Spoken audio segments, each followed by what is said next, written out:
Imagine charging full speed on horseback, only to realize the fortress ahead of you is breathing. In 1122, at the Battle of Beroia, a Byzantine chronicler recorded something that terrified enemy cavalry. The Varangian Guard, the elite warriors descended from Vikings, did not just stand their ground, they moved as one living organism. Shields locked, footsteps synchronized, even their breathing fell into rhythm. From a distance, the formation looked like a wooden wall hastily built on the battlefield. Up close, it was far worse. The Varangians did not shout, they did not break ranks. They advanced slowly, deliberately, shields overlapping with such precision that charging horsemen hesitated, just long enough to die.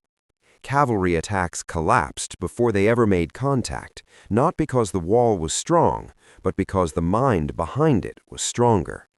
And the Byzantines knew exactly what they were buying.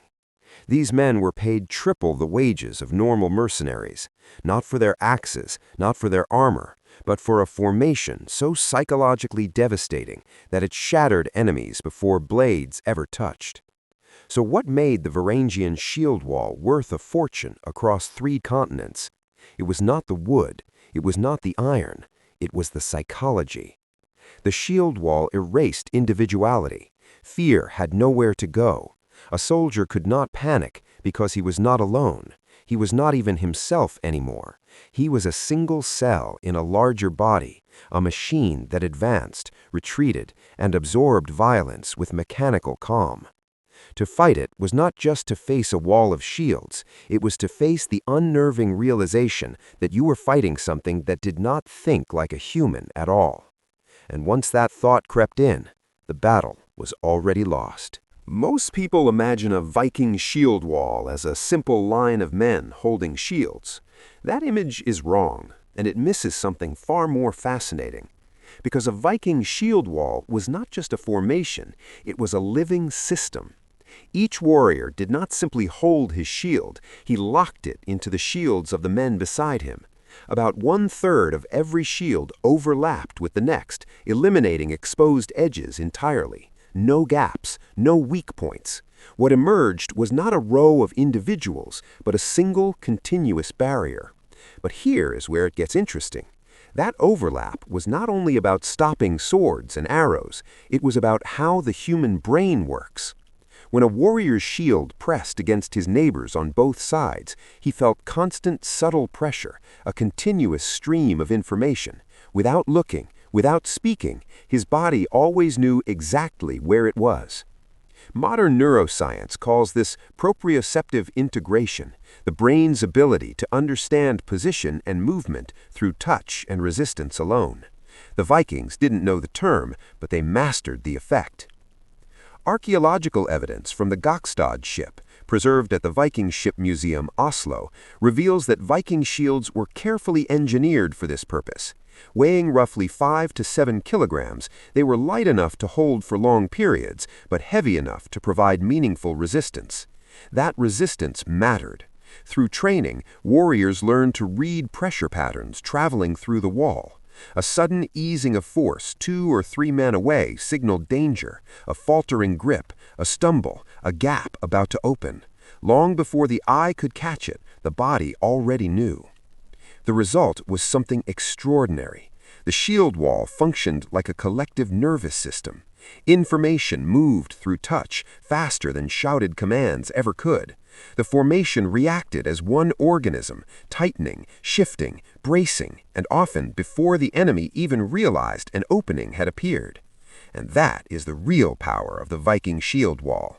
Not brute strength, not fearlessness, but the ability to turn dozens of individuals into a single, thinking body, one that felt threats before it saw them. And once you understand that, Viking warfare starts to look far more sophisticated than legend ever suggested. Viking warriors were not taught to unleash rage, but to restrain it. Aggression was carefully rationed, released in bursts that overwhelmed enemies psychologically before blades ever met flesh. Imagine standing in the front rank of a Viking shield wall. Your shield overlaps the man beside you by inches. You can feel his breath on your cheek. The ground trembles beneath approaching feet. You want to scream, you want to charge, you want to run. But if you do any of those things, everyone dies. This is the paradox at the heart of Viking warfare. The same culture famous for berserker rage depended on one of the most emotionally controlled fighting systems in human history. The shield wall did not reward fury, it punished it. And its true power was not physical strength, it was psychological engineering. At first glance, that seems contradictory. Vikings are remembered as wild, uncontrollable forces of destruction. Yet the shield wall demanded something far more difficult than rage, a disciplined ferocity. Aggression without impulse, courage without recklessness, fear acknowledged but never obeyed. Training for this began long before battle. Warriors practiced something deceptively simple, breathing together, not as a ritual, but as conditioning. By synchronizing their breath, warriors unknowingly triggered what modern researchers call physiological concordance, a state where heart rates and stress responses begin to align across a group. When that happens, individual fear drops. Panic becomes harder to sustain. The body starts to experience danger as something shared, not faced alone. In other words, the shield wall did not just bind shields, it bound nervous systems. This psychological discipline is echoed in the Havamal, a collection of Old Norse wisdom that was less about bravado and more about emotional control. One verse warns that the man who avoids conflict to preserve his life will still find no peace in old age, not because he should be reckless, but because fear itself becomes a prison. The lesson was not, don't feel fear. It was, do not let fear decide. In the shield wall, fear and rage were equally dangerous. If one warrior stepped backward in panic, the line weakened. If one stepped forward in fury, he created a gap that could be exploited in seconds. Survival depended on holding the line exactly, not an inch more, not an inch less. So, Vikings trained something modern psychology calls emotional regulation through social monitoring. Warriors learned to read the smallest changes in their companions, tightening jaws, flaring nostrils, erratic breathing. They watched for the rise of panic or the surge of rage and countered it deliberately, projecting calm when others faltered. Emotion became contagious by design. We know this system worked because outsiders noticed it. When the Byzantine Empire employed Scandinavian warriors as elite bodyguards, forming the legendary Varangian Guard, they recorded unusual battlefield behavior. During defensive stands, these warriors would hum low, rhythmic tones, barely audible above the clash of arms. This was not superstition. It masked enemy movement, yes, but more importantly, it acted as a shared auditory anchor. The sound synchronized breathing, stabilized emotions, and reinforced group cohesion under extreme stress. The shield wall, then, was not just a military formation, it was a psychological system, one that transformed individual fear into collective resolve and individual rage into controlled force. And that may be the most unsettling truth of all. The Vikings were not terrifying because they lost control, but because they mastered it together. A stationary shield wall possessed defensive advantages, but Viking tactics incorporated a psychological dimension that transformed defense into offense without breaking formation. The wall would advance in short, synchronized steps, maintaining perfect alignment while closing distance with the enemy. This technique exploited a quirk of human threat perception. When an individual rushes forward, the brain categorizes the threat based on that single person's capabilities. When an entire wall of shields advances in perfect unison, the brain struggles to process it as a collection of individuals and instead perceives it as a single, massive entity. Contemporary accounts from Francia, Anglo-Saxon England, and the Byzantine Empire consistently describe the psychological impact of an advancing shield wall using similar language: unstoppable, inevitable, like a moving fortress. This was not poetic exaggeration, but accurate description of a psychological effect. The human amygdala, which processes threat responses, shows heightened activation when confronted with large, approaching objects compared to multiple small threats. By moving as one unified mass, the shield wall triggered primal fears associated with being trapped or crushed by an overwhelming force. The Vikings enhanced this effect through controlled vocalizations. Rather than wild battle cries, warriors would chant in unison, creating a low, resonant sound that carried across the battlefield. Acoustic analysis suggests these chants were pitched in frequencies that maximize psychological discomfort in listeners, typically between 40 and 80 hertz, a range that humans associate with large predators and seismic events. The sound was not random intimidation, it was calculated psychological warfare designed to activate fear responses in opposing forces before physical contact occurred. Most battles were not decided by casualties, but by the moment cohesion snapped. The shield wall was built to endure just long enough for the enemy's nerve, not their bodies, to give way first. When enemy weapons struck the overlapping shields, the sound and impact distributed across multiple warriors, dissipating the force while creating the impression of ineffectiveness. Attackers experienced a demoralizing cycle. They struck with full force, heard the impact, but saw no visible damage or disruption. This feedback loop, maximum effort producing minimal result, rapidly depletes psychological reserves. Viking warriors understood what modern psychology calls learned helplessness, the phenomenon where repeated ineffective actions lead to passive acceptance of failure. By presenting an unchanging, unyielding formation that absorbed attacks without visible effect, the shield wall accelerated this psychological deterioration in opponents. Archaeological evidence from massacre sites, like the Battle of Stamford Bridge in 1066, shows that when shield walls finally broke, the resulting casualties occurred in disproportionate clusters. This pattern suggests that defenders did not simply lose cohesion, they experienced collective psychological collapse, with entire sections surrendering or fleeing simultaneously once the formation's psychological barrier crumbled. The Vikings also understood the importance of psychological reserves in their own ranks.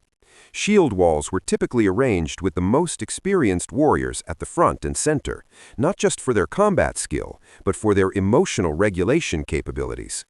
These veterans served as psychological anchors, maintaining composure during the initial chaos of contact. Younger warriors, positioned behind and to the sides, could observe this calm and model their own responses accordingly.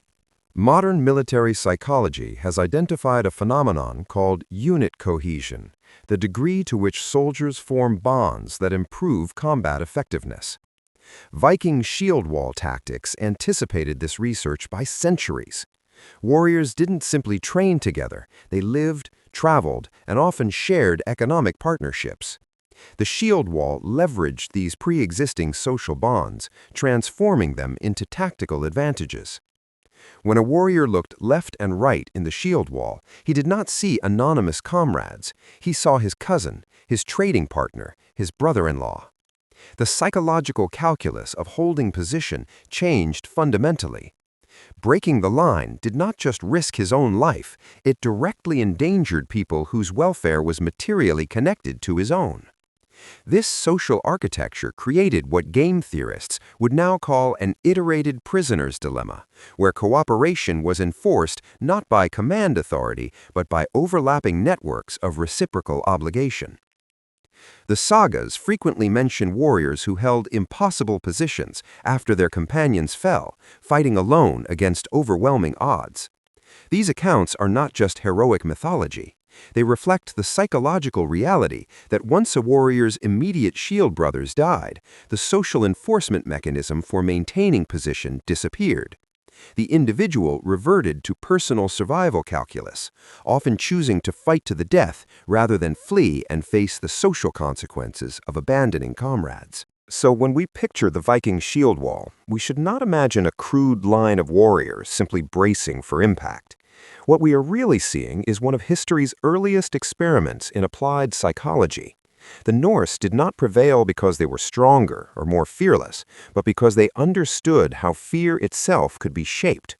Sound, pressure, rhythm, and unity work together to turn uncertainty into hesitation, and hesitation into defeat. That is why emperors invested heavily in the Varangian Guards, and why this system remained effective across cultures and centuries. And that is the lasting lesson of the shield wall. Strength alone fractures, skill alone isolates. But when fear is shared, resolve is synchronized, and unity becomes the weapon, ordinary people can appear unstoppable.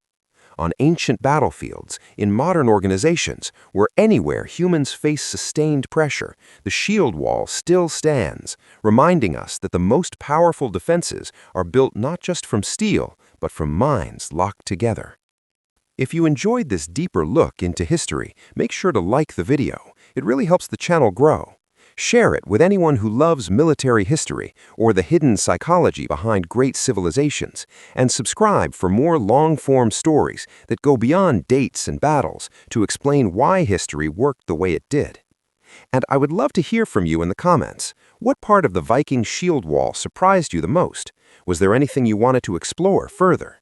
If you have questions, personal insights, or ideas for future videos, drop them below.